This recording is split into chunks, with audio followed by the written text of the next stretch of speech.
Class is in session. Today, let's talk about the teaser. A teaser is a multi-leg bet where you shift the point spread in your favor. You get better numbers, but every selection has to win.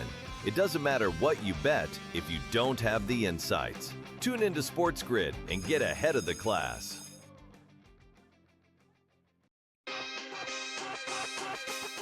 I ended up adding this since our show started here, Rohit, but his points prop tonight at 20.5 is the same number from the Iowa State game. That's a bit of a mistake, right? When we consider the gap in opponents here. I think Peterson specifically steps up. He needs to. I think he kind of owes this team a great performance. Game time decisions. Only on SportsGrid. Last year, bumped up 10% for the season tickets here. The Bears this year going up by 13.5%. When is too much where it just comes like, I'm just going to sit at home on my couch and not be charged anything and enjoy my day, Joe? Yeah, exactly. Well, you'll see it because there'll be a lot of empty seats in that stadium, Donnie, and then you'll know when the line has been drawn. The early line. Only on SportsGrid.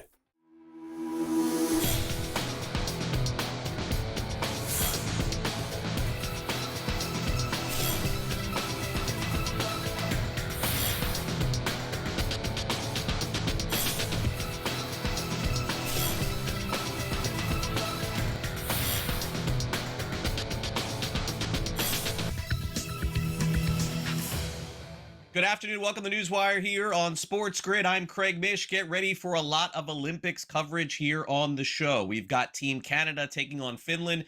As we speak right now, we'll have live updates throughout the program. Who will advance with a chance to take home the gold? We already know that, of course, the women have, and we'll get to that as well. We've got Sam McQuillan on the show from Legal Sports Report, John Lafayette for the latest on broadcasting information, and we'll also dive in, of course, to the NBA, as Danny Burke will join us here on the show as well. We'll cover it all for you here on the program, and of course, we've got exclusive coverage of the Winter Olympics each and every night with Gabe Morency, so make sure you catch those shows as well. So let's get started. Let's start off on the ice. That's what everyone is paying attention to.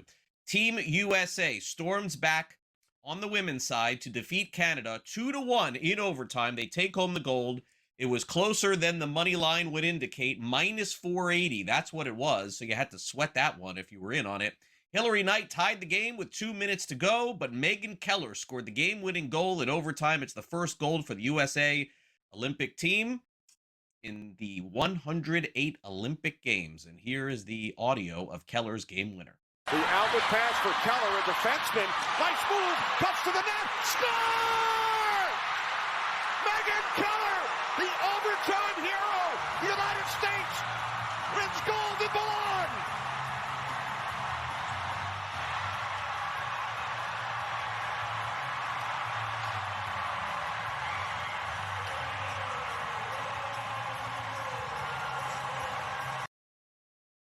What an exciting finish. Now we'll see if Team USA on the men's side could get it done as well. Of course, they're a big favorite today. They take on Slovakia, and they'll drop the puck 3:10 Eastern. So make sure you stick with us later today for Game Time Decisions and In-Game Live as we have coverage of the men's pursuit of a gold medal. In the NBA, a pretty big discussion yesterday. I wouldn't call it an announcement, more of a discussion. It appears as though the National Basketball Association is going to make sure that teams are not actively and outwardly tanking, which is the term that they use when teams try to lose to get more ping pong balls in the draft lottery. First round draft picks can be protected only for top 4 or top 14 plus selections. Lottery odds will freeze at the trade deadline or even a later date. Also, no longer allowing a team to pick in the top 4 in consecutive years and after 3 bottom 3 finishes. Lots of changes coming to the NBA where they're trying to avoid situations with players, very specifically this season on teams like the Utah Jazz and some others, where they're just essentially sitting their players in the fourth quarter. Now, the association back on the court last night. What a game last night. The Clippers beat the Nuggets 115-114. And you're not going to see this very often, but a player on the Clippers scored 38 points off of the bench. Benedict Mathurin. Wow. The Joker had 22 points, 17 rebounds, and 6 assists, but Ty Lue gets a game winner from his squad on the Clippers, and he discussed how big it was to get those points off the bench. I thought it was great. We talked at halftime, and we can't run a lot of plays because he don't know the plays yet, but we do know concepts. Like once the first play is called, we know how we need to play, and I didn't think we did in the first half. In the second half, it was a lot better. Better spacing, getting to the next actions, and running the right stuff. And so I give our guys credit for doing that in the second half. And we haven't beat this team in a long time. And just defensively, what we were able to do. And it's tough. Playing against Joker. He's the best in the world and puts you in some tough positions. But I thought we got down, we continued to fight, and we came in with the win. And I thought guys had decent looks throughout the second half. We didn't knock down threes with all the rotating they were doing to our two guys. That being said, Jamal made a huge shot, gave us a chance at the end, on the free throw line, guy that we trust the most in our team to make those shots. So, we just, I just thought the turnovers and the free throws, that's what killed us in this game. It kept them in the game when we had control of it. And then late, it just let them control the clock, those last 5-6 minutes. Meanwhile, the Detroit Pistons have the New York Knicks number. That goes without saying. They've now won 3 straight games against New York this season. Last night, the final, a blowout, 126-111. The Knicks were 4-point favorites. Of course, that didn't factor in at all in the game because Cade Cunningham put up 42 points, 13 assists, and 8 rebounds to J.B. Bickerstaff's delight. Just playing good basketball. This isn't us versus the Knicks thing. We show up and are different. Our guys have done a great job all year of approaching each game the same way. We've had a couple of those NBA games where, schedule or whatever it may have been just bit us. But for the majority of our games, we've played the same way with the same temperament, the same edge, defended the same, moved the ball the same, all those things. So this is just basketball for us. It's got nothing to do with the opponent. We've played, I don't know how many games now, do the math for me, but he's been that all year long. I don't think you pick an MVP based off, just one game or one statement. He's been this way for the entire season. He's dominated both ends of the floor and impacted winning in a major way. So, this was just another night of him being the same and doing the same that he's done, night in and night out for us. So, that's, again, credit to him. Credit to his work, his conditioning, like his will to want to win, his ability to be a great teammate and lead. That's just who he's been consistently. Let's get to the rest of the NBA slate. The Cavaliers keep winning. They beat the Nets last night, 112-84. The Cavs were 15.5-point favorites. They've now won 6 straight games. Here's Kenny Atkinson on the hot streak. I just have this, kind of feel we need to be strong defensively to start the game. I think that's our best defensive lineup, and if Dean Wade makes shots like that, it makes it an incredible lineup. I know it's another different lineup, right? But they seem to have figured it out. I thought we had good flow with that lineup. Is that what you would like the starting lineup to be on a long-term basis? I think for now, I think that's the plan. We'll see. There'll be games where we might have to match up differently or start differently, but I like the size. I like the rebounding. Rebounding is still an area where we have to improve. When Dean's on the court, we rebound the ball a lot better. And I thought the job he did on Michael Porter Jr., that guy's having a great year. I thought he was incredible defensively against him. No Steph Curry for the Warriors. That means no win. They're now 6-11 this season when he doesn't play. Boston beat Golden State 121-110. They were 5.5-point favorites. Jaylen Brown's MVP pursuits continue. 23 points, 15 rebounds, 13 assists. And after the game, Joe Mazzulla said, the Golden State Warriors, they play a lot of close games. So do the Celtics. Yeah, I mean, I think if you take a look at the Warriors as a team, they play a ton of close games, and a lot of it has to do with just their ability to go on runs and do that. And so, look, at the end of the day, coming off the break, I thought our guys had great attention to detail, had a great purpose to what we did. And in the last 10 and a half minutes, Golden State took it to a different level. And we were forced to be poised. We were forced to have to make plays. We were forced to have to make shots and get stops. So that's how they play. They do a great job of going on runs. I mean, the run in the fourth will get talked about, but really the run in the first was, just as impactful from their standpoint. And I think the first and the fourth was the best version of what, that team is. And, but we were able to take advantage of it. We were slow to get moving. I never liked the first game out of the break. It never feels great to have all that time off. So I felt like we were kind of slow to get moving. It was good to see the fight and the rhythm we found late to at least make it respectable and find some momentum and rhythm for the next game, which is important. Got to take a quick timeout. We'll be back with John Lafayette from The Measure next.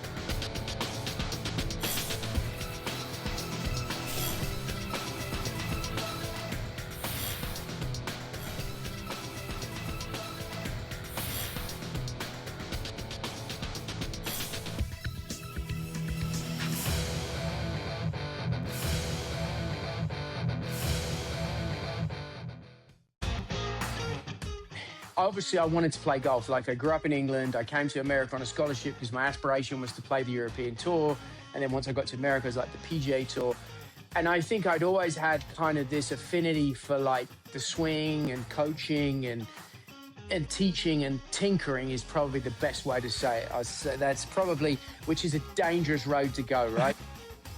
The Smiley Show, only on SportsGrid. Expectations were big for this team coming into this season. They've struggled to live up to them.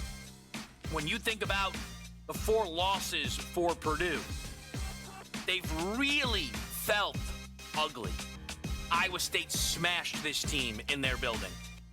They dropped the game to UCLA and followed it up by losing at home to Illinois. Game time decisions, only on SportsGrid.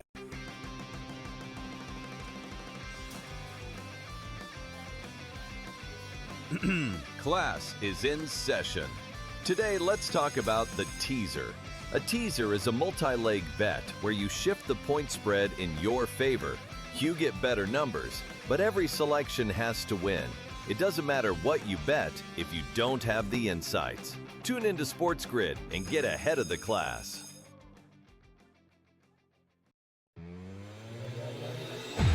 You had the over in U.S.-Latvia. That literally was, I don't like the term bad beat, but it's a bad beat when you have 2 goals overturned in the first period alone and you outshoot a team like 300-6, and you can't get it over. You can't get it over 6.5, and the game finishes 5-1. In similar situation with Germany and Denmark. In-game live, only on SportsGrid.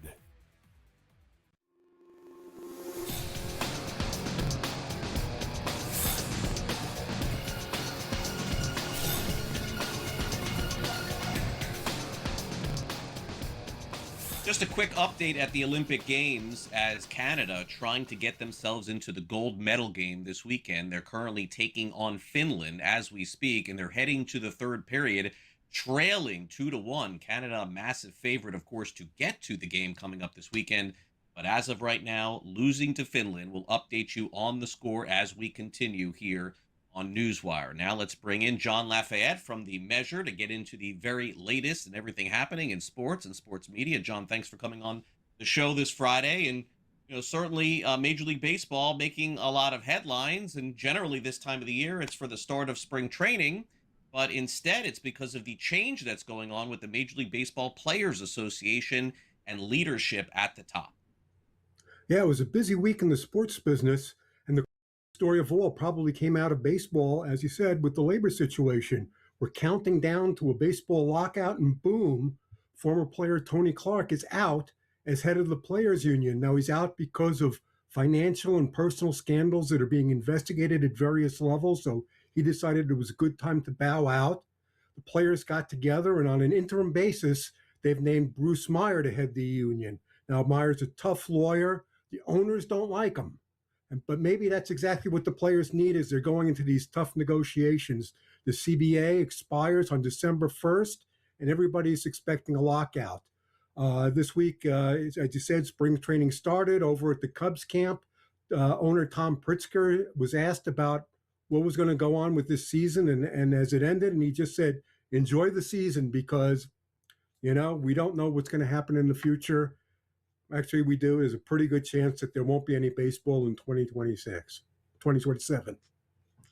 Correct. Hopefully 2026, or I'm in big trouble. So All right. And the big issue, of course, is going to be this salary cap. It's going to be a salary cap. The owners want a salary cap. At the very least, the players are going to resist that. They're going to want a salary floor, and not all the owners are going to go for that.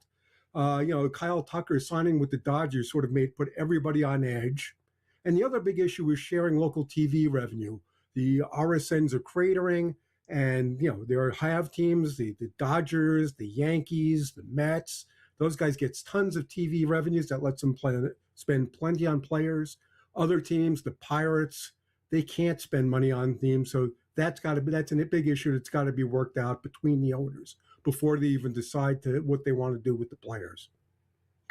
Certainly will follow the labor agreements or disagreements as they go on in the summer. Meanwhile, we are still in the winter, and the Winter Olympics is coming to a crescendo here. Of course, a lot of folks are just dialed in to all the hockey that's going on right now, John. It's happening during the day, but it seemingly hasn't stopped folks from watching. Strong viewership continues.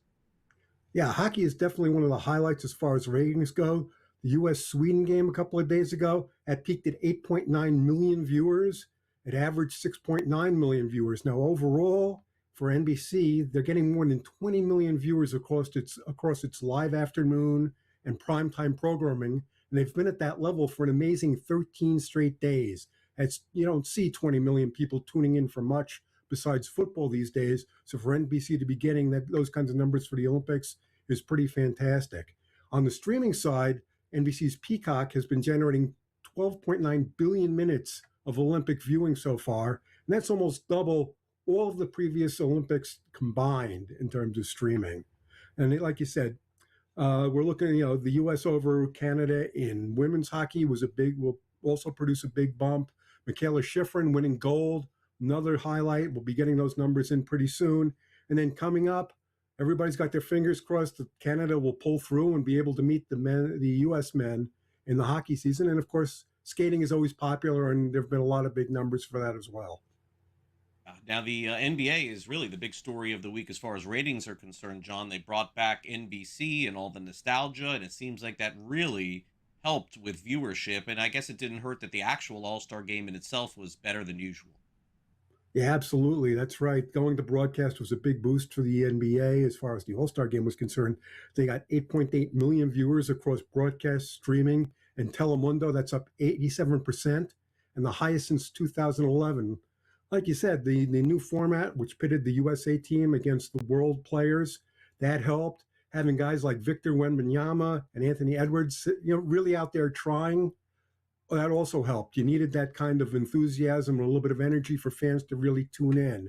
Now, the NBA still got problems. You talked about the tanking situation earlier, but in terms of the All-Star game, they still need to fix the rest of All-Star weekend, especially the dunk contest. You just don't have marquee players in there, and people still aren't tuning in.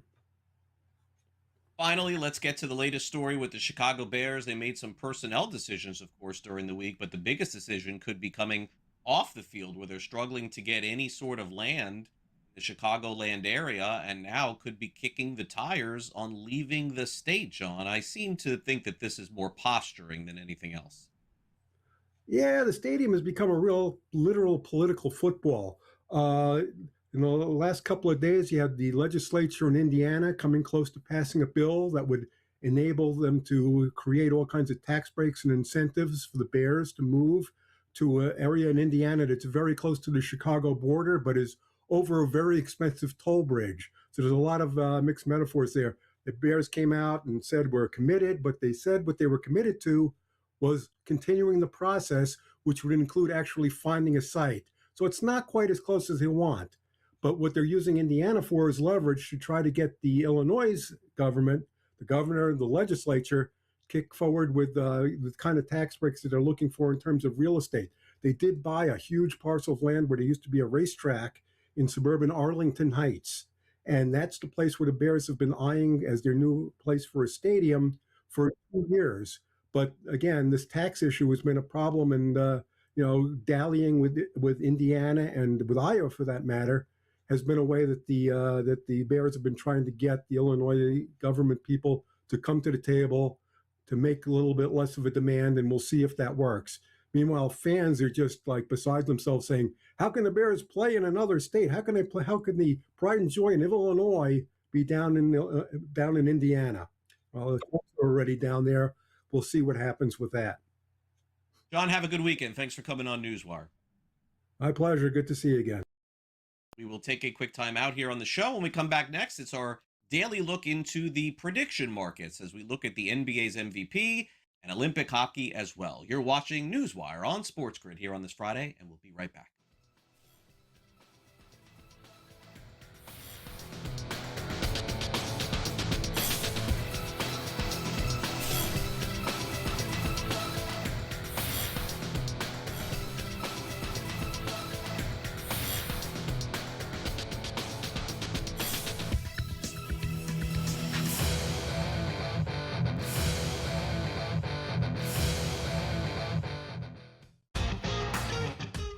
Obviously, I wanted to play golf. Like, I grew up in England. I came to America on a scholarship because my aspiration was to play the European Tour.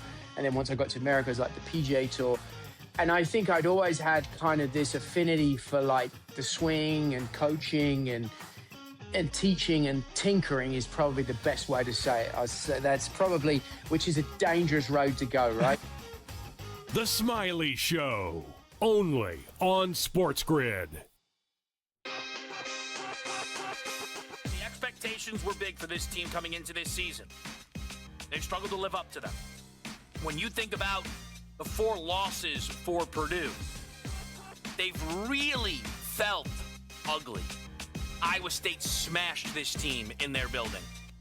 They dropped the game to UCLA and followed it up by losing at home to Illinois. Game time decisions, only on SportsGrid.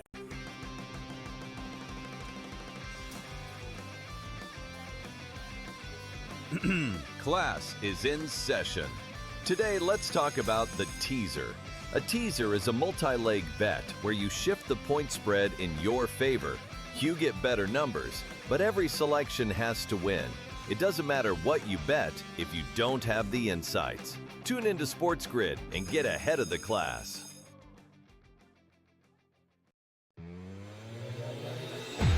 You had the over in U.S. Latvia. That literally was, I don't like the term bad beat, but it's a bad beat when you have 2 goals overturned in the first period alone and you outshoot a team like 300-6, and you can't get it over.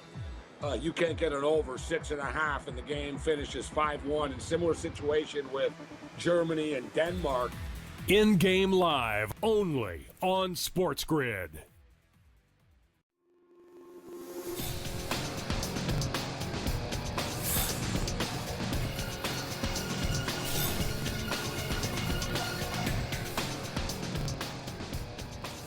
Welcome back to NewsWire here on SportsGrid. As we're keeping a close eye on Team Canada, let's take a broader look at Team USA and men's Olympic hockey going on right now via the prediction markets, and also a look at the NBA's MVP. Here's Donnie Rightside and Joe Ranieri as they take a deeper look via predictions as to who could take home the titles.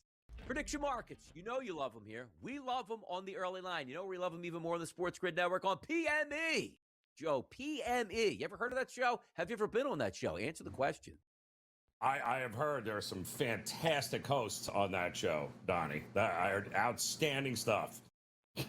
Prediction Markets Edge. You know it. Friday, Saturday, and Sunday, the topics that you need. And we give you that little crumb right now and say, ooh, what's that show about? Well, let me explain it to you here. The predictive markets, calcium poly market, different ways to invest your money, which includes NBA action, the MVP winner, Joe. Why don't we start here and explain it to the people where Shai Gilgeous-Alexander is trading at a 57% chance, followed by Nikola Jokic and Cade Cunningham, who's really starting to increase here. Dropped 42 points last night in the Garden with an easy victory over the New York Knicks, but it seems like It's SGA's award to win. The question to you is that a sound investment, Joe? Well, it's not right now, Donnie, simply from the standpoint of we don't know his health, right? He's already missed some games. It doesn't sound like he is starting after the All-Star break here, that they plan on rushing him back in any way, shape, or form. In the meantime, guys like the triple-double machine, the Joker, are now back playing. He still qualifies for the MVP, but like you said, Cade Cunningham not getting nearly enough love, I think, in the market. But the longer SGA is hurt and, they're load managing him, the more value it is for one of those other guys below him, the Jokers and the Cade Cunninghams of the world. Yeah, is it like, how many games does Jokic have back? See, they missed like 1 or 2 games down the stretch in order to get that MVP. But understand this, players, like when you say, it can't be all NBA, MVP is a completely different category with how many Jokic has already won. There's no chance that they say, like, if he's playing well, we got to give you a rest before the break. And if we rest you too many times, you won't win the MVP. Because it feels like to me, SGA's in the lead, but I don't know if they want to give it to him again. And he said, well, Donnie, Jokic has won it multiple times. But I think Jokic is only trading it to 27%, not because he's a great player in statistics, Joe, but just because he's up against the threshold. And people don't want to say, like, well, the worst way to lose this is he just doesn't even qualify for it. Right. Well, and that's the whole thing, right, Donnie? So this, you mentioned it earlier, the NBA with these ridiculous limits now and how many minimum games you got to play for these awards. And listen, guys like SGA and the Joker, they play on teams where they're more interested in making sure they're ready, and they're both champions. So you know what happens, Donnie, is they understand what that grind is through the postseason to win. They are going to choose health and being better there than they are, let me hurry up and play a game so I qualify for the MVP.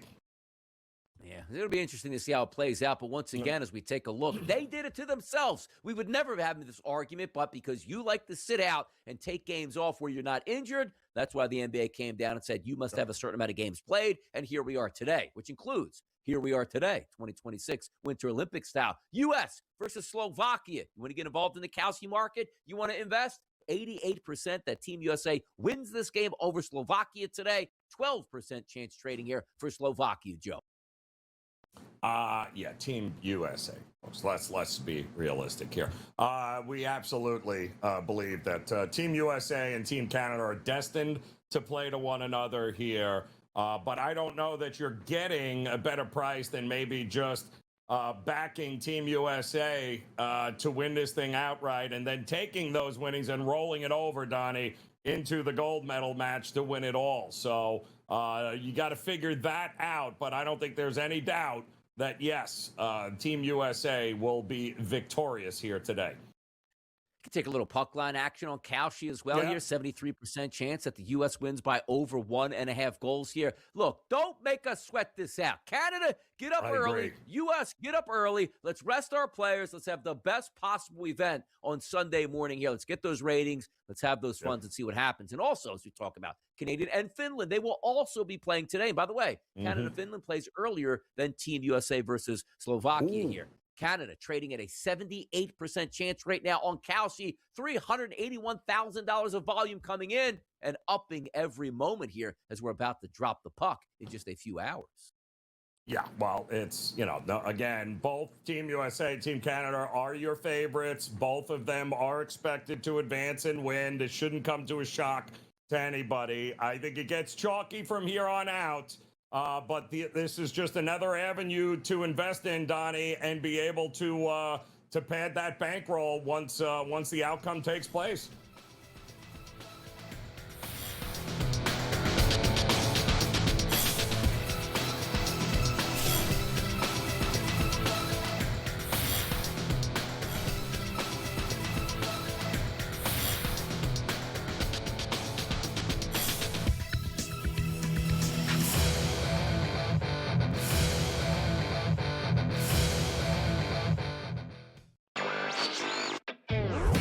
Like, Dan, this is going to be a year where we're going to really find out if prediction markets are going to kind of work beyond what we currently know. Because while they are expanding and other companies are certainly getting into it, we're getting finally more pushback from states all across the country, and in particular Nevada, Massachusetts seemingly are trying to lead the forefront.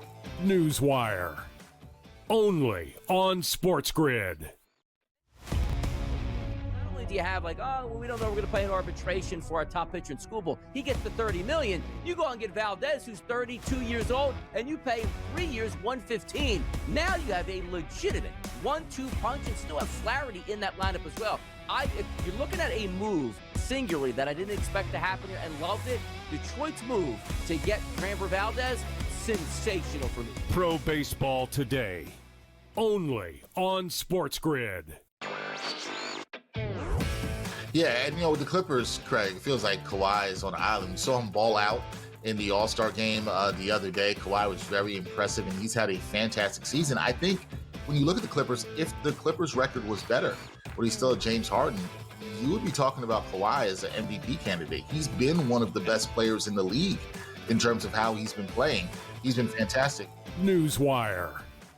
Only on SportsGrid.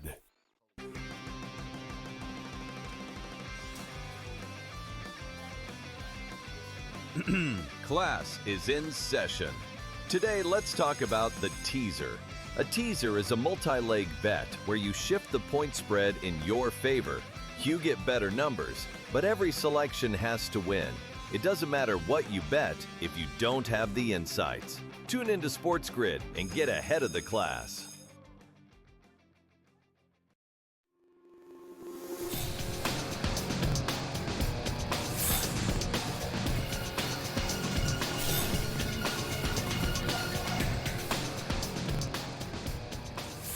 Welcome back to NewsWire here on SportsGrid. Sam McQuillan is with us from Legal Sports Report to dive into the latest in prediction markets, and certainly that's been a hot topic for us. We sometimes try to avoid that topic here on the show just to talk about other things for those of you who are watching, listening, and viewing us, and as they say, consuming our show every day.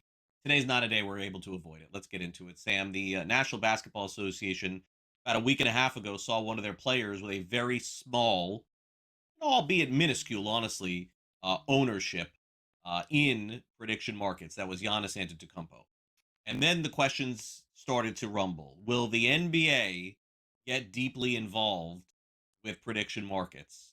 I still don't know the answer, Sam. Do you think you have any clarity on this yet?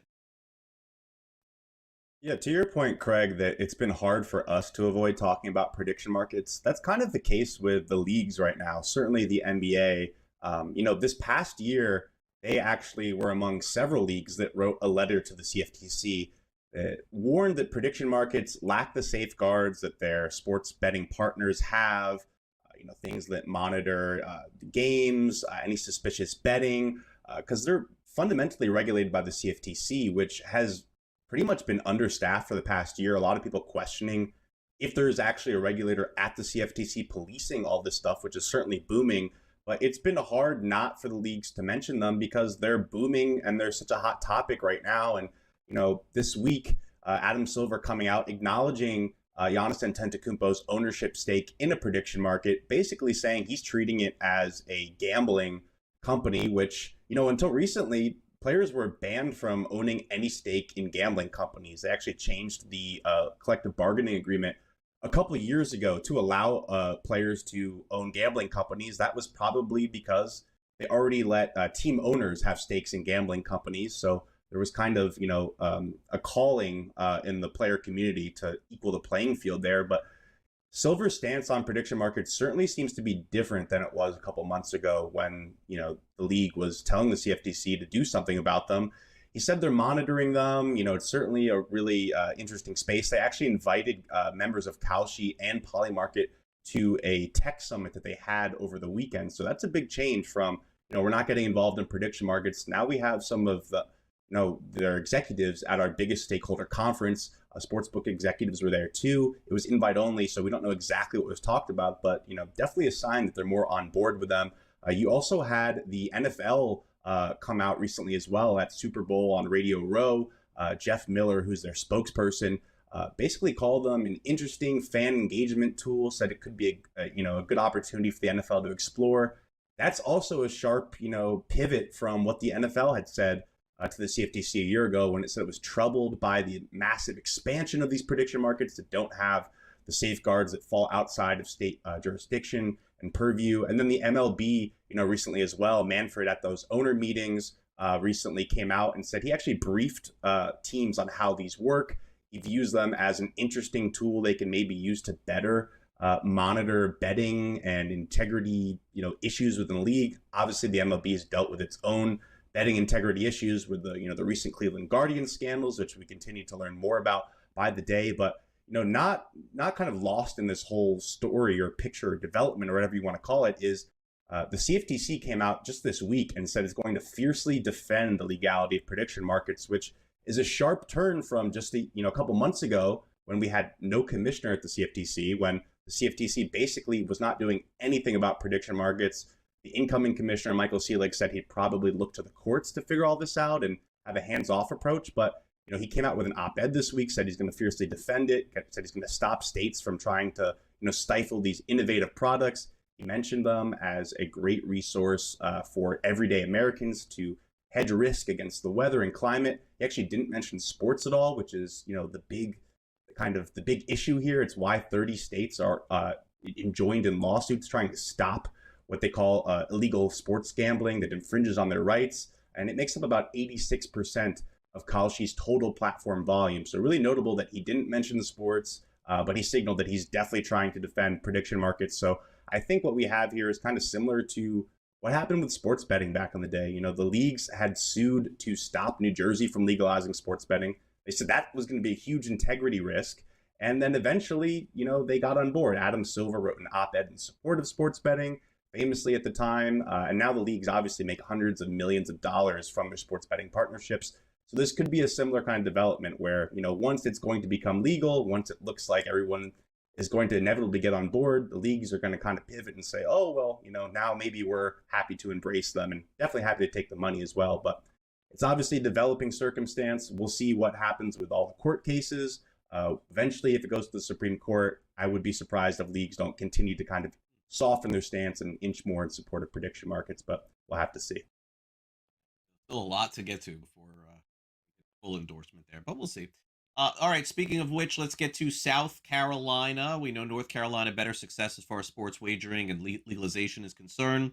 Once you get south of that, you're talking about Georgia, you're talking about South Carolina, not as easy to pass things. And honestly, the two states couldn't be more different. So let's get to South Carolina here. What's the latest? Is there any chance for this year or even beyond to get them on board? Yeah, there's still a couple of states where sports betting is not technically legal, even though you can obviously do prediction markets in them right now. And South Carolina is one of them. There's been a sports betting bill that has been floating around since last year, and it actually got a hearing this week. So it's a new legislative session, but the bill is still alive, which is marks the farthest South Carolina has gotten towards sports betting, right? It's been a state that's historically been opposed to really any gambling expansion. The governor has long held a stance against gambling expansion. The current session ends May 7th, and there's no crossover deadline in South Carolina, which means the bill is technically alive basically until the spring. It would legalize sports betting in person and online statewide, create the South Carolina Sports Wagering Commission, and authorize up to 8 sports betting apps with about a 12.5% tax rate. And really interesting, too, the legal betting age would be 18, which is different than a lot of states where it's 21. Obviously, it's only 18 on prediction markets. Apps would have to be licensed in at least 5 other states, so there would be likely no newcomers. It would probably be the FanDuel, DraftKings, BetMGMs, Bet365s of the world. But the only action that's been taken so far this session was a 3-2 vote that approved an amendment that allowed the PGA Tour and NASCAR to hold licenses in the state. So basically, those two sports entities would be able to partner with a FanDuel or DraftKings of the world.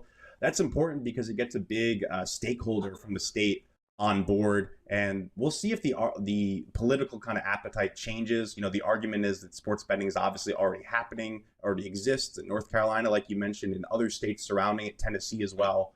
There are about 12 million attempts to log into a sports betting app in South Carolina last year, a legal sports betting app, that were blocked, according to GeoComply, and about 415,000 sports betting accounts that have South Carolina addresses. So the argument is there's a lot of demand there. People are crossing over the border into North Carolina and Tennessee. The state might as well, regulate it and tax it.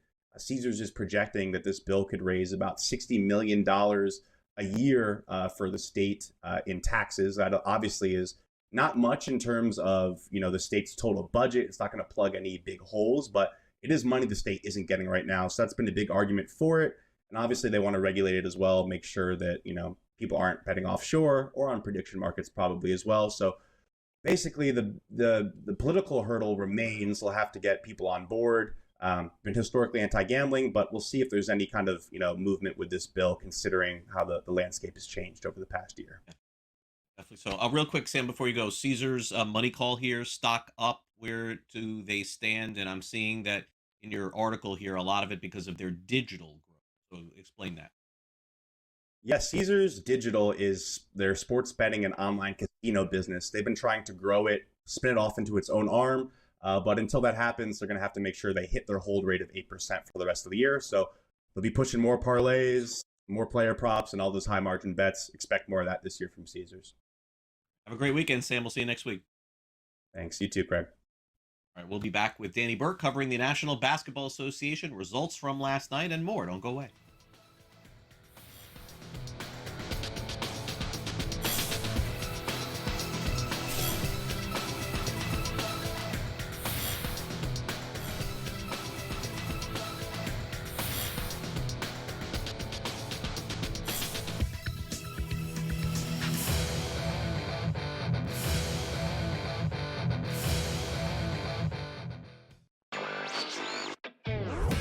Like, Dan, this is going to be a year where we're going to really find out if prediction markets are going to kind of work beyond what we currently know. Because while they are expanding and other companies are certainly getting into it, we're getting finally more pushback from states all across the country, and in particular, Nevada, Massachusetts, seemingly are trying to lead the forefront.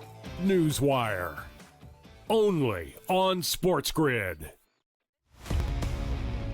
Do you have we don't know, we're going to play an arbitration for our top pitcher in school ball. He gets the $30 million. You go and get Valdez, who's 32 years old, and you pay him 3 years, $115. Now you have a legitimate 1-2 punch and still have Flaherty in that lineup as well. If you're looking at a move singularly that I didn't expect to happen here and loved it, Detroit's move to get Framber Valdez, sensational for me. Pro Baseball Today. Only on SportsGrid. Yeah, and with the Clippers, Craig, it feels like Kawhi is on an island. We saw him ball out in the All-Star game the other day. Kawhi was very impressive, and he's had a fantastic season. I think when you look at the Clippers, if the Clippers' record was better, but he's still at James Harden, you would be talking about Kawhi as an MVP candidate. He's been one of the best players in the league in terms of how he's been playing. He's been fantastic. NewsWire. Only on SportsGrid.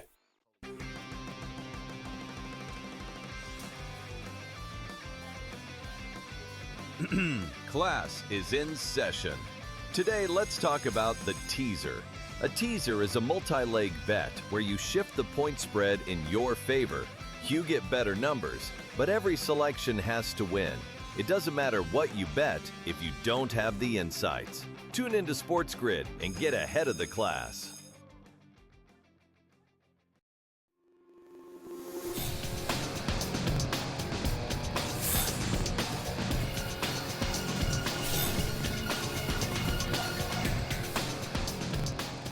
All right, welcome back to NewsWire here on SportsGrid. Great to have Danny Burke in the house to break down the latest in the National Basketball Association, which resumed play last night. Danny, thanks for coming on the show here. And hey, more of the same here when the Pistons play the Knicks.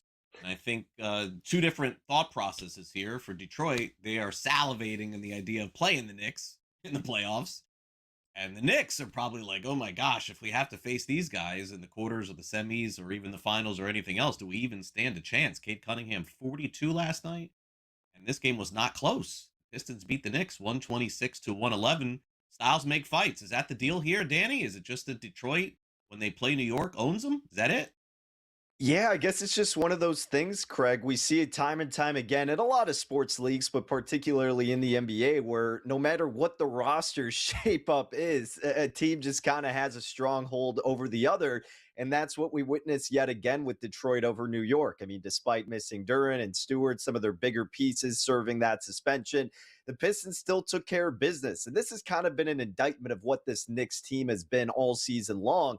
It's just incredibly inconsistent. The volatility is frustrating because it's not like anything has changed that drastically from a roster standpoint. Certainly the coaching staff did a little bit. And in turn, you got a worse defense and now kind of an unstable philosophy on the offensive side where you're not getting as much production from some of these role players. Now, they easily could be a group due to their camaraderie that picks it up when need be toward the postseason time. But right now, I mean, they're just really an unstable group and one that's not too appealing to bet long term. Yeah, and by the way, these results have all come in the last couple months. Like that could be the more concerning thing if you're the Knicks, is that the Pistons have blown them out January and twice in February, 121 to 90, 118 to 80, 126 to 111. Like I guess you could go back and say what happened in November. It doesn't matter. Like this is what matters in recent memory. And of course, the playoffs are coming here just a couple of months away. Meanwhile, Danny, the Cavs beat the Nets 112 to 84. You talk about a team surging. It's Cleveland right now. Donovan Mitchell and that trade to get James Harden really propelled them. Not that the Nets are formidable, but when you beat anybody by 30, that's kind of what you look at here.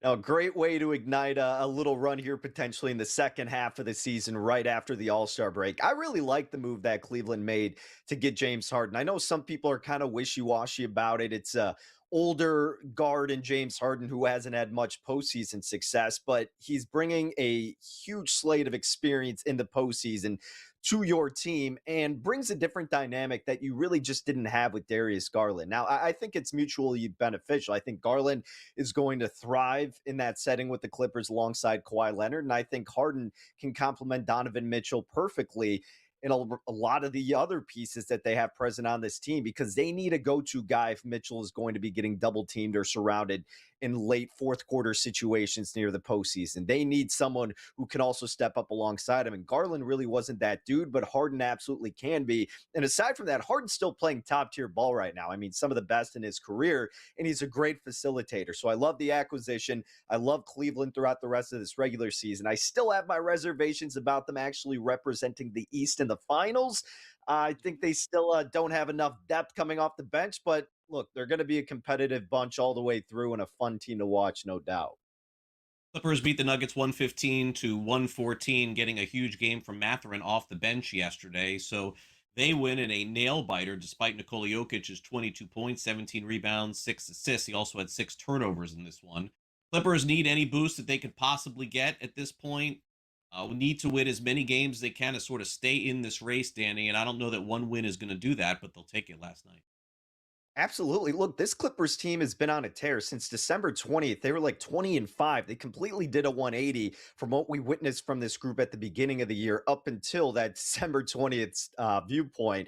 And from that point on, it's just been the Kawhi Leonard show. He's playing some of the best basketball of his career. I actually wrote an article, yes or no prices for teams to make the postseason. Now, realistically, the Clippers are going to have to get through the play-in game scenario. But at plus 160 or better right now, I think it's a viable look to expect the Clippers to be feisty and have a chance to snag that 7th or 8th seed, especially with Darius Garland while he's injured right now, looming in the near future. He's going to be a big benefit to that team. And heck, maybe they can stay afloat as we witnessed last night, even without him. But this Clippers team is hitting their stride at the right moment. Let's get to Oklahoma City here for a minute, and then I want to touch on the NBA's MVP because this one could be really close. And I understand that SGA is the favorite right now, but he's still not playing as they're back from the All-Star break. I'm a little surprised here, Danny. I thought that immediately out of the break that he'd be back. They're saying that he'll be reevaluated within a week. Jalen Williams in 2 weeks. So there are some problems for Oklahoma City going forward. They've built themselves such a nice resume in terms of wins and banked so many over the course of the season. Do you think, Danny, it's just a matter of getting them back healthy for the playoffs? Because what are they really playing for beyond, if you're a number 1 or number 2 seed in the NBA playoffs, it's really all you need, right? Yeah, I think if you're a Thunder fan, especially what you accomplished last season, you're not too worried because what really separated this Thunder group last year was their depth. And that's why when I was just talking about a team like Cleveland, what concerns me with them throughout a postseason journey is their lack of depth to help out if some of their star players are getting flustered or just struggling.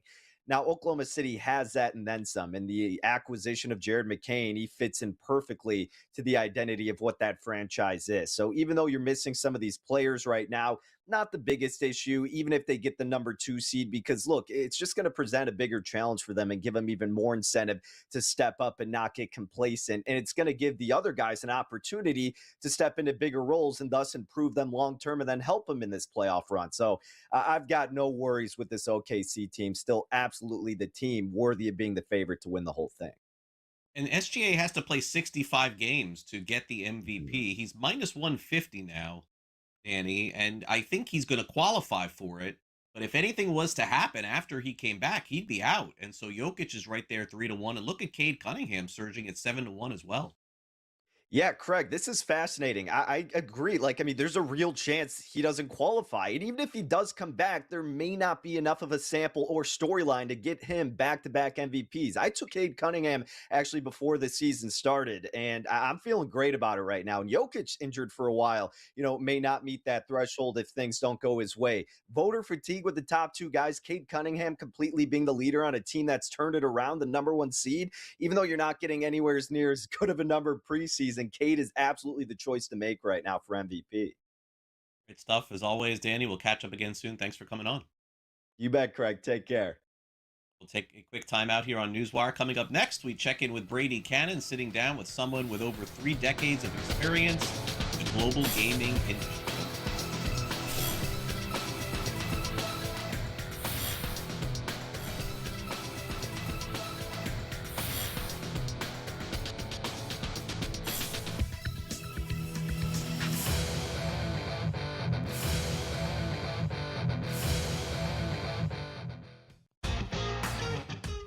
Obviously, I wanted to play golf. I grew up in England. I came to America on a scholarship because my aspiration was to play the European Tour. And then once I got to America, it was the PGA Tour. And I think I'd always had kind of this affinity for the swing and coaching and teaching and tinkering is probably the best way to say it. That's probably, which is a dangerous road to go, right? The Smiley Show, only on SportsGrid. Expectations were big for this team coming into this season. They've struggled to live up to them. When you think about the 4 losses for Purdue, they've really felt ugly. Iowa State smashed this team in their building. They dropped the game to UCLA and followed it up by losing at home to Illinois. Game time decisions, only on SportsGrid.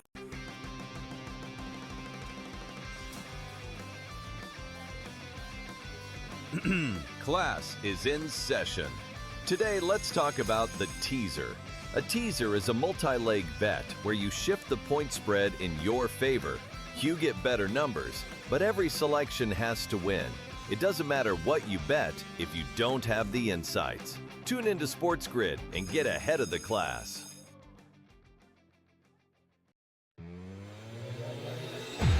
You had the over in U.S. Latvia. That literally was, I don't like the term bad beat, but it's a bad beat when you have 2 goals overturned in the first period alone and you outshoot a team 300-6 and you can't get it over. You can't get it over 6.5 and the game finishes 5-1. And similar situation with Germany and Denmark. In-game live, only on SportsGrid.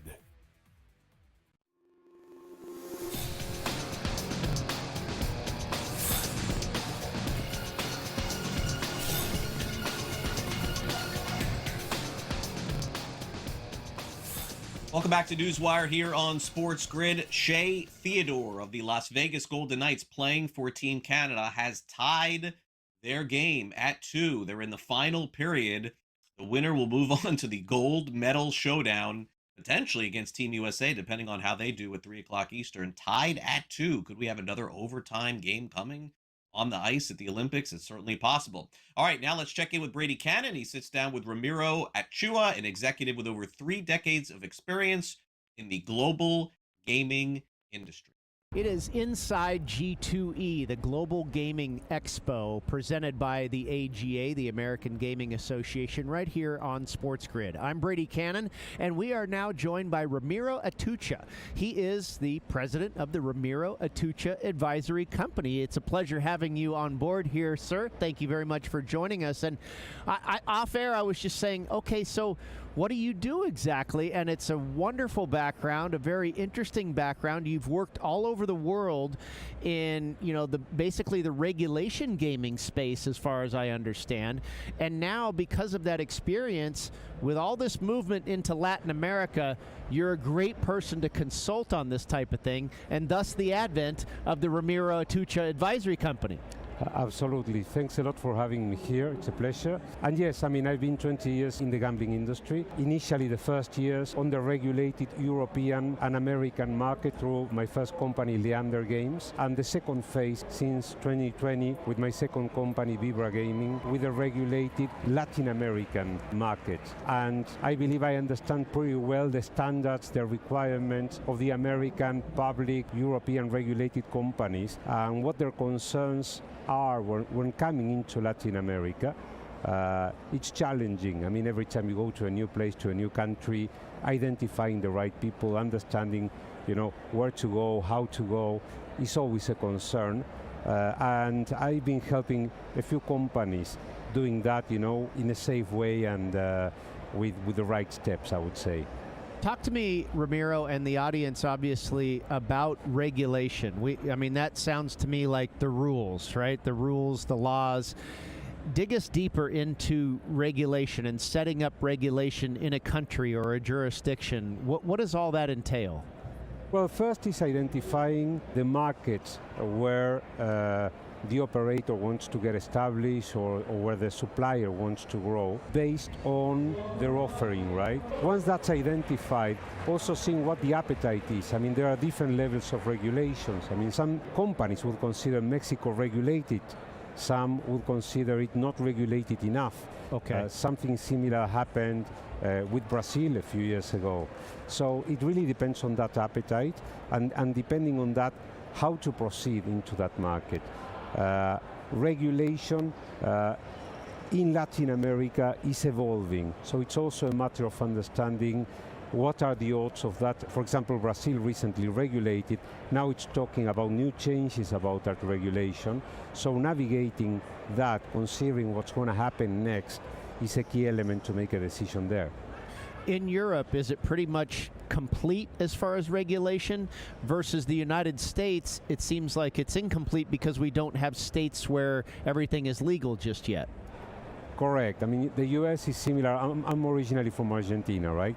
Argentina is similar to the U.S. in terms of it being state by state. Okay. Right? U.S., same thing. State by state, still some states remaining to be regulated, a lot of room for growth, also a lot of consolidation. Something similar is happening to Argentina. The rest of the markets, Colombia, Mexico, Brazil, is more country-wise, which is a much interesting approach, I would say. And you're saying that the wave is kind of now getting into South America and Latin America. Is that correct? Correct. I think that there's an element of natural growth. I think we need to look for a combination here. The Latin American operators, they understand the players, they understand the player base, what the players like, but Latin American operators do not have the experience that long-standing American or especially European, when it comes online, have with the operation of online casinos or online sportsbook, etc. So there needs to be a combination there. Of course, there's a bit of over-regulation in Europe, also in the US. So you have lots of operators looking for other places to grow where it's not illegal, that makes sense. But where it might be grow. easier to do business. Exactly. Very good. Well, thank you so much for joining us today. It is Ramiro Atucha. Check out his advisory company. Again, strategic advisor for the Ramiro Atucha Advisory Company. Thank you very much for joining us again here on SportsGrid. Thank you so much. Pleasure.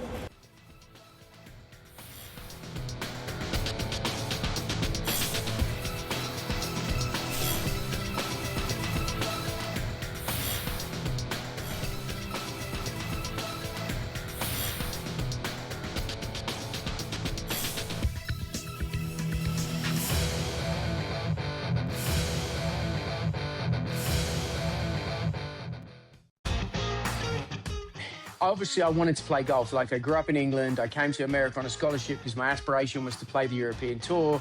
And then once I got to America, it was like the PGA Tour. And I think I'd always had kind of this affinity for like the swing and coaching and teaching and tinkering is probably the best way to say it. I'd say that's probably, which is a dangerous road to go, right?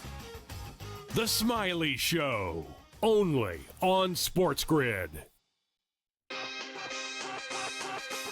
expectations were big for this team coming into this season. They've struggled to live up to them.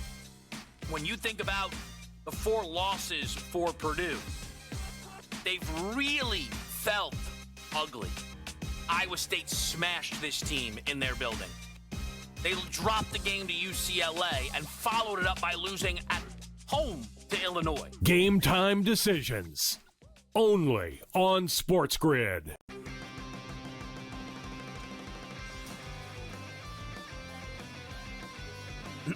Class is in session. Today, let's talk about the teaser. A teaser is a multi-leg bet where you shift the point spread in your favor.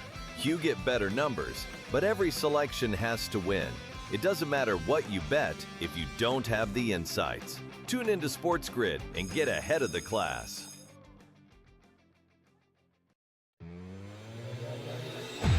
You had the over in U.S. Latvia. That literally was, I don't like the term bad beat, but it's a bad beat when you have 2 goals overturned in the first period alone and you outshoot a team like 300-6 and you can't get it over. You can't get it over 6.5 and the game finishes 5-1. In similar situation with Germany and Denmark. In-game live, only on SportsGrid.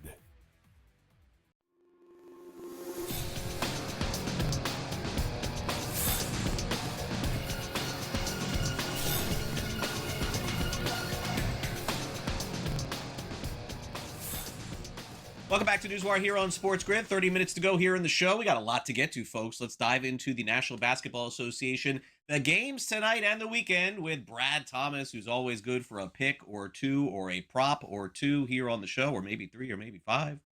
On how we look at it. I can also see some best bets here on my little rundown ahead of me, so I don't want to ruin them. Let's start. First of all, Brad, thanks for coming on. Happy Friday to you. So Charlotte had that nice run where they won a bunch of games. But Cleveland's the better team here. They're 6-point favorites tonight at Charlotte with a total of 2:30.5, 7 p.m.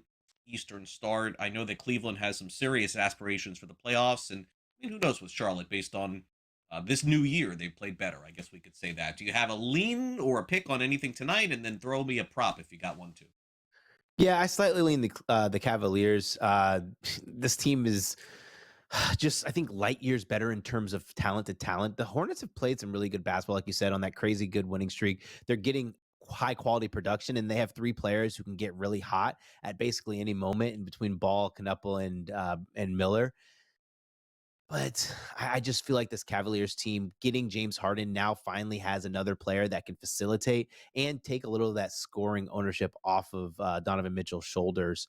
I'm actually like a prop in this game a lot. I like Evan Mobley over 6.5 rebounds. First of all, he's hitting 6 straight games, even the game where he had the minutes restriction. Now, after getting the All-Star break time to heal, he's probably not going to have a minutes restriction going against the Hornets team that are already allowing about 8.5 rebounds to the power forward position, which is 11th worst in the NBA. Has a pretty good matchup too in terms of rebounding with Jared Allen going to have to take most of Kalkbrenner out of the equation. So Evan Mobley, I thought that number was just really low. It's around -114. -114, as you see there, folks. Take a quick screenshot of that so you got that. All right, so now the story in the NBA has basically been one of the 2 teams we're going to discuss tonight. Dallas, the other one, I think, Utah. League is thinking of changing some rules here, and I wonder, this is my betting question for you here, Brad. If indeed the NBA is serious about trying to avoid some of these teams tanking, does this affect any of your betting wagers with teams like Dallas and Utah? Because as you see tonight, we'll throw it up there. The Timberwolves are 13.5-point favorites tonight, total 238.5, and I fully expect Minnesota to win. But are they going to try and do this like little PR save face deal to say, oh, okay, no, we weren't really tanking. We just were not playing our guys in the 4th quarter. We'll start doing that now. I don't know if they're going to just kind of bow down to Silver, right? And say, you're right, we're not going to tank, because the value of getting a really high draft pick that could change your franchise, especially for the Mavericks standpoint, pairing him with Cooper Flag is way better than getting in bad graces, outweighs getting in bad graces of Silver. Like, I mean, look at the Sacramento Kings, right? They're tanking. They went up by almost 17 points against the Magic and still lost by 20 plus points. It doesn't change my betting strategy too much, outside of I'm a little more cognizant of games that have high blowout potential. So instead of naturally betting on the over of a star player, I'm more likely to take their under. Or it's been better for live betting scenarios where if you see a team that is clearly tanking go up by double digits, you're probably going to want to bet on the better team. Another thing that I've been doing is trying to monitor those games that are close to the verge of a blowout and the tank against the tanking teams, and taking the star player under. It's been happening a lot where you can get an Anthony Davis around under 28.5 points at the end of the third quarter. You know, if he plays in that fourth quarter, it's going to be no more than 2 minutes. You just have to fade him scoring 3 or 4 points. Sometimes the lines are even bigger where you have a 7-point gap. I think that's how you have to play it. You have to find those strategic moments where you know that player's not going to play the rest of the game, and kind of plant your flag on their under. Before we get back to the NBA, just a quick update here from the Olympic Games. Canada scores a goal with 35 seconds left, a power play goal from Nathan McKinnon. If they hold, which I believe is like 10 seconds left, they would move on to the gold medal game. Remember, they were trailing Finland in this game, but if they do win, they will play a winner of USA's game coming up 3 p.m. Eastern. This has been as good as an Olympic playoff hockey we've ever seen, I think. But I digress. We'll update that for you coming up in a few minutes. Let's get back to the NBA with this awesome Nets Thunder game that we're going to preview here. No Shea Gilgeous-Alexander, no Jay Williams, and Oklahoma City is still 17.5-point favorites. Wow, Brooklyn must be awful. Total 212.5. I'm almost tempted to look at this one and just blindly take these points at plus 17.5. What am I missing here? Listen, the Oklahoma City Thunder are such a good team with depth, right? Like, their star players can go out, and they have so many deep players who are really good role players. And that's probably why they haven't been great with the absence of Jay Will and SGA, but they've been keeping their head above water because of those players. I don't really want to touch the spread here. It could be a situation where they win by 30 plus points. I think there are some players here that you kind of want to look at. I didn't send this one over, but I thought Daron Sharp, if Nick Claxton is out, Daron Sharp's a pretty good option for him to score at least 10 points because he's blowout proof. So regardless of if they're up 50 or not, he's going to play his allotment of minutes, and he'll have starter minutes at 35 plus number. But one bet that I actually liked the most was Isaiah Joe. His point totals around 14.5. Around minus 120, minus 114, depending on where you're shopping. Isaiah Joe has gone over in 4 of 5 without SGA. And he has free reign now to just shoot whenever he wants. He's taking 8+ shots from 3. And I was originally going to take his 3 line over 3.5, but the Brooklyn Nets don't allow a ton of threes, only around 12 made per game, but he's still going to shoot a lot, and he's going to get to the free throw line. So I like him over 14.5 points. He's one of the primary, I don't want to say scorers, but primary catch and shoot guys now that SGA is not going to be available and Jay Will is going to be out. This is a peculiar line for me this next game. I'm going to have to lean on you for this one. I know it's back-to-back for Denver, but they're only a 1.5 favorite at Portland tonight. Total 238.5, and I believe Denver is significantly better than Portland. So am I missing a player or two not in tonight for the Nuggets? The Nuggets have a pretty weird situation going on with injuries, right? Peyton Watson, I think, is a bigger miss than a lot of people really realize. And it comes down to even what happened in the game against the Clippers last night, where Brook Lopez had a wide open dunk because Cameron Johnson was covering air in that inbound. A player like Peyton Watson really is a good role player to fit in that situation. I don't like fading teams on back-to-backs coming off a loss, right? Especially against a team that has a below 500 record. So there's no way you're going to catch me fading Denver. We could see a maximum effort out of the Nuggets here. I'd actually prefer to take the Portland Trailblazers team total over, but man, it's already set so high at over 120.5. That number is something I couldn't get to. I wouldn't be surprised to see this really just blow through the total. And I'm talking about something like 135 to 128. And that just smashes the over. Clippers Lakers tonight. Let's get this showdown at 10 p.m. Eastern. Lakers -6.5, total 224.5. Clippers, by the way, also on a back-to-back. Clippers really good on the second leg of a back-to-back. Clippers they're like 65%. They're also really good as a road dog this season, which is surprising. 12-5 against the spread. I do like the Lakers. The line has moved on me. I was going to bet it at 6.5. I think you start to put a little caution the closer it gets to double digits. But don't think this is going to be one of those games where you're going to want to live bet if it's a close game in the clutch, because the Clippers are one of the best clutch teams in the NBA. They've won 8 straight games decided by 4 or fewer, which is a really big number for this team. I also kind of want to see what happens with Luka. How many minutes is Luka going to log in this? His point total set at 28.5. Which is a really high total. I can't get down with it. Maybe you take LeBron James double-double or triple-double, because if Luka plays not a full allotment, you know he's going to go hard because he wants to win this Battle of LA. All right, we'll have an update here in hockey coming up after the break, and also Brad and I are going to chop it up with a little golf as the Genesis Open currently underway in day 2. So stick around. We'll be back with more.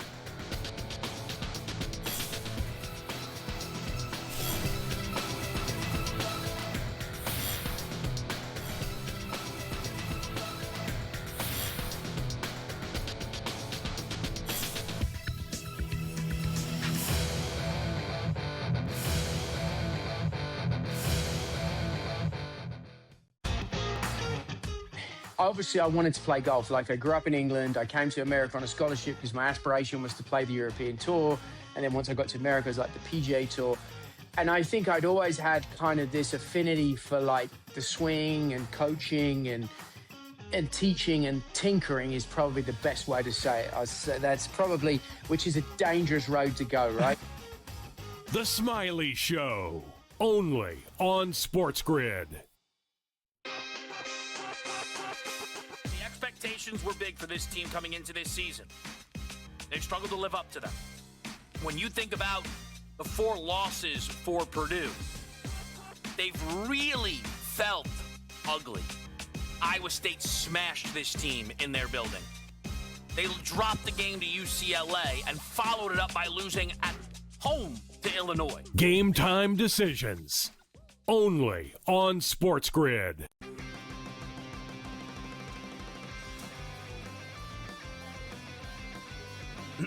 Class is in session.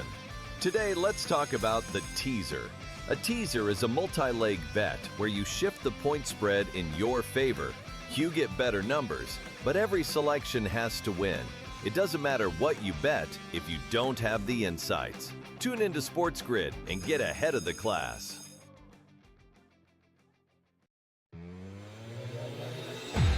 You had the over in U.S. Latvia. That literally was, I don't like the term bad beat, but it's a bad beat when you have 2 goals overturned in the first period alone and you outshoot a team like 300-6, and you can't get it over. You can't get it over 6.5, and the game finishes 5-1. In similar situation with Germany and Denmark. In-game live, only on SportsGrid.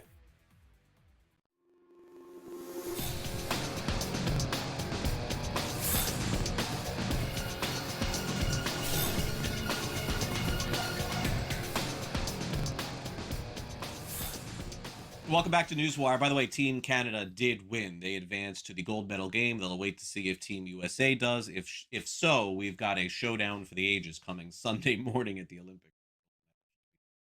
Incredible. Give you something, Brad, to do Sunday morning when you least expect it. You know, amongst doing all the family stuff and everything else you got going on, watching NBA, you got to watch them.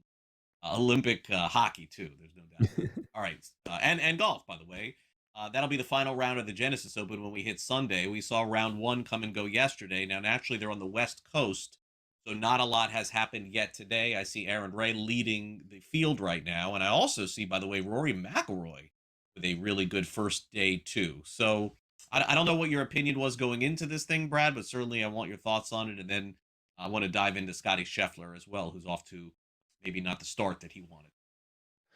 My opinions. I knew there was going to be some chaos, and I knew that bettors had to be a little weary of firing into this tournament early. I was one of the bettors who kind of got slightly burned.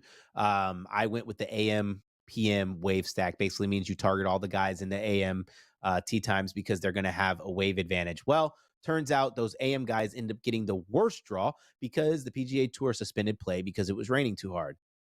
That's fine. Whatever. I think that, as a sports bettor betting golf, you sometimes get into those scenarios, but you want to position yourself to be well positioned as possible. This tournament's been pretty fun because there's been a good mix at the top of the leaderboard. If we look around, there's been golfers who are the short, accurate guys hitting middle of the fairways like Aaron Rye. And then you have the guys who can just outpower a golf course like Rory McIlroy, Ryan Fox, who are Wyndham Clark, who are sitting at the top of the leaderboard.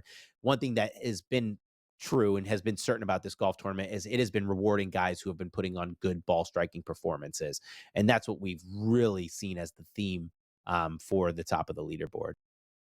Yeah, and I think the story outside of that was the day that Scotty Scheffler had yesterday, which I believe was 5 over par. And that's not to say that he still can't do well in this tournament, but it would be highly unlikely, I would guess, that he would come back and win this, just being so far behind the leader with 3 days to play. And, sometimes he does get off to some of these slow starts and does rally. And we saw it at the Waste Management Open a couple of weeks ago. And certainly we see it all the time with him, and that he usually has a great last day. But is this too far back in this one? 5 over?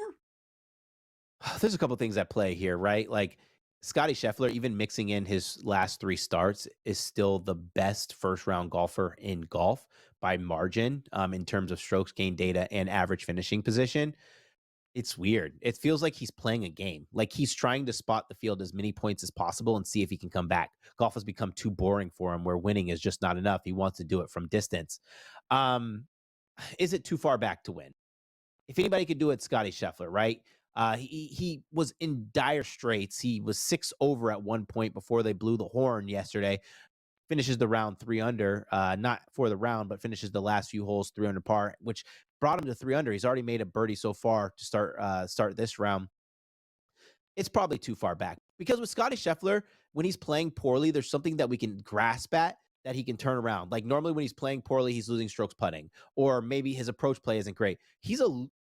He has lost strokes across the board in round 1. He lost strokes on approach, lost strokes putting, lost strokes around the green, and lost strokes off the tee. He has a staggering. This number for Scotty Scheffler is probably a number you don't want to hear ever coming out of a world number 1. Has lost minus 1.41 strokes tee to green.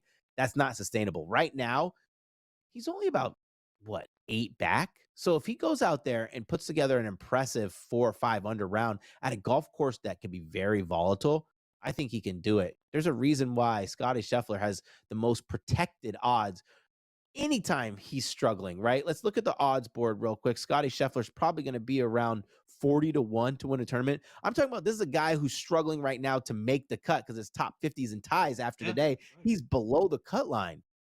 I don't think he's a good bet. I think this is a real scenario where Scotty Scheffler finishes around T37, barely makes the cut, and we move on and start the Florida swing. Yeah, I think so too. But again, he's come back before. But yes, this seems very formidable though to win outright.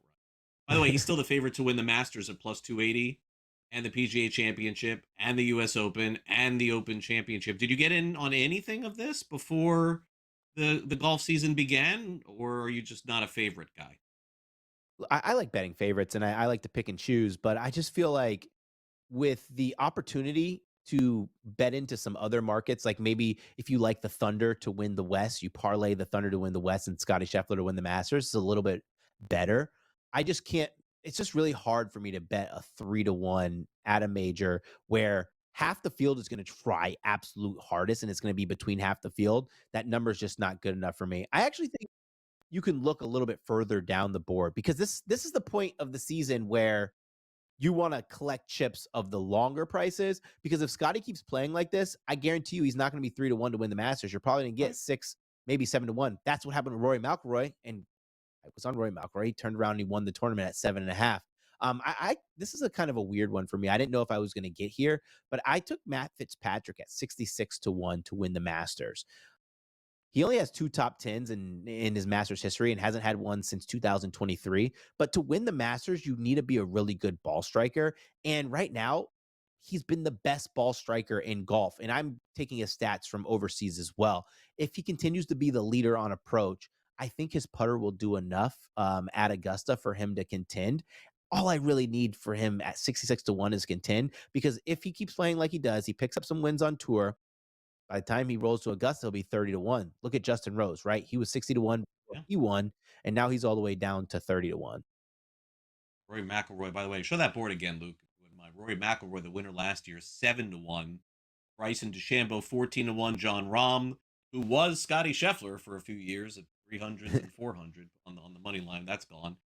Fleetwood 18-1 and Ludwig Oberg at 19-1 as well. So those are the odds for the Masters. We still have a long way to go. And as Brad said, I think that if I'm not mistaken, you got a shot to catch one of these tournaments next week. Am I not mistaken on that one? Orlando? Yeah. Oh, yeah, I do. Enjoy it if you go. I got one in Palm Beach coming here soon, too. Thanks again, Brad, for coming on the show. Really appreciate it. We'll catch up again soon. Thanks for having me. Take care. All right, Brad Thomas. Great stuff. NBA. And, of course, some golf.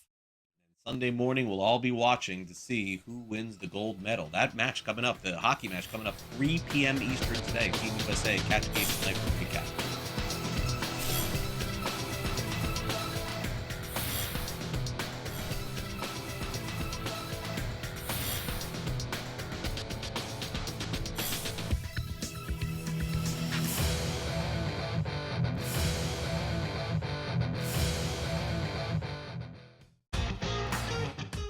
Obviously, I wanted to play golf. Like, I grew up in England. I came to America on a scholarship because my aspiration was to play the European Tour.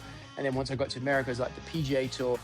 And I think I'd always had kind of this affinity for, like, the swing and coaching and teaching, and tinkering is probably the best way to say it. I'd say that's probably, which is a dangerous road to go, right? The Smiley Show, only on SportsGrid. Expectations were big for this team coming into this season. They've struggled to live up to them. When you think about the 4 losses for Purdue, they've really felt ugly. Iowa State smashed this team in their building. They dropped the game to UCLA and followed it up by losing at home to Illinois. Game time decisions, only on SportsGrid.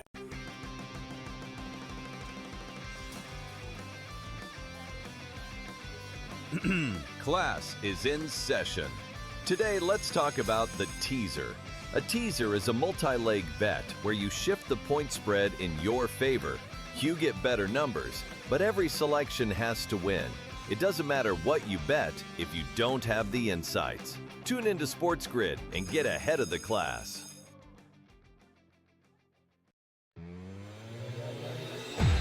You had the over in U.S. Latvia. That literally was, I don't like the term bad beat, but it's a bad beat when you have 2 goals overturned in the first period alone and you outshoot a team like 300-6, and you can't get it over. You can't get it over 6.5, and the game finishes 5-1. And similar situation with Germany and Denmark. In-game live, only on SportsGrid.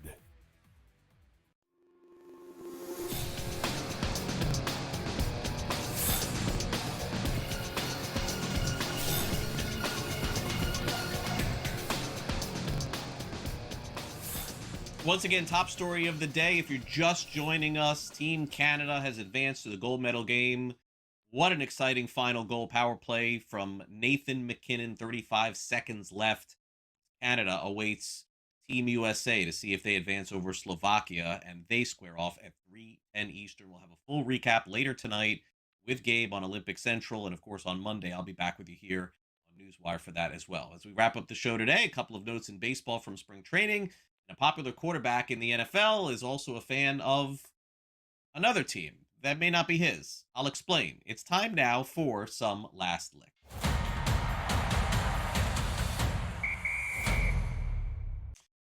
Okay, Major League Baseball's broadcast going to look a lot different this season and going to act a lot different this season. As most of you know, you're going to see a lot of this during the year, a lot of tapping on the head, challenging in the new automatic ball strike system.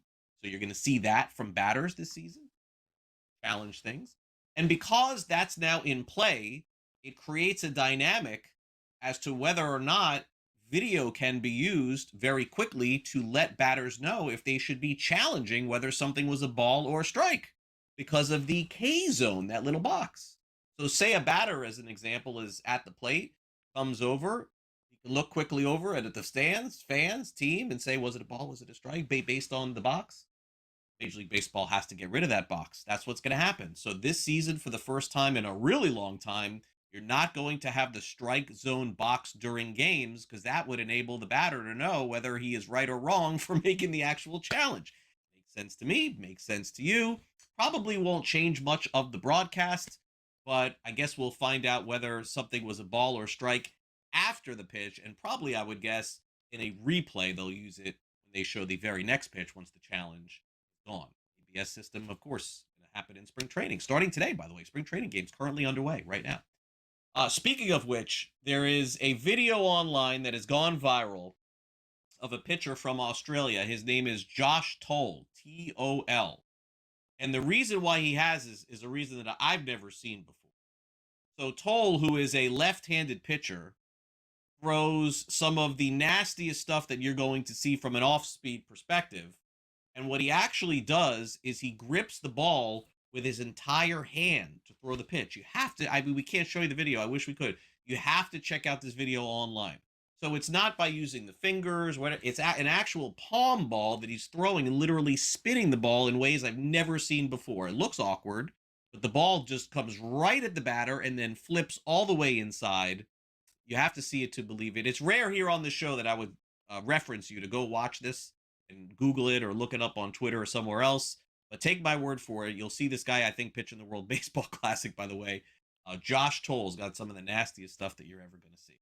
All right, this one caught me by surprise. Jaden Daniels of the Washington Commanders was involved in a very friendly conversation with Sports Illustrated.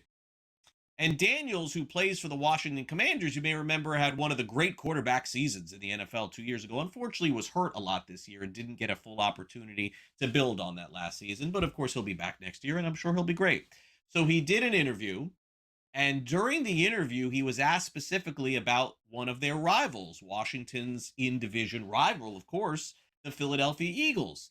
And Daniels said, quote, "I love Eagles fans." How about that? They embody what Philly is. They bring it. Now, it's probably innocent and nothing really to walk back here. And I don't know if Daniels is just trying to get less booing when he goes into the link to go ahead and play against the Philadelphia Eagles. But you rarely see a quarterback give so much love to the opponent, let alone the opponent's fans. A funny interview, innocent, not really much to make of it. But I would say this, no matter what you said, Jaden, you're going into that stadium next year, you're going to get booed. It's Philadelphia. It doesn't matter how much love you show in the offseason. Once the regular season begins, it is back to business, and it will be for those Eagles fans as well. All right, that'll do it for our show today.